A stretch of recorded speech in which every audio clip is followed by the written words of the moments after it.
Is-Sibt 12 ta' April jirritorna l-kunċert annwali b'Kawża Ġusta, Rockestra. Ma' TVM News id-direttur artistiku ta' Rockestra Paolo Borg Bonace qal li l-kunċert ta' din is-sena ser ikun imżewwaq b'idejat ġodda.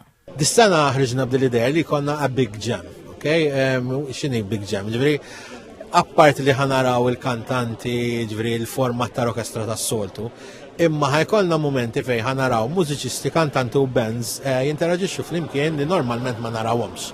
Allura ħatamel isa jam session interessanti ħafna. Barra minn hekk għandna stage l-ikbar stage għad kanna fuq Rockestra.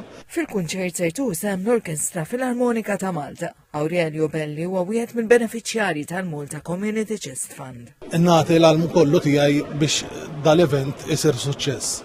Apparti minn hekk, il-gost tiegħi huwa li bil-mużika li qed nagħmlu aħna qed nagħtu pjaċir in-nies, jiġifieri dik in-naqra li tat-ticket li ħajixtru n-nies ikun qed jgħinu ħafna u ħafna nies jiġifieri għall-Kawża Ġusta.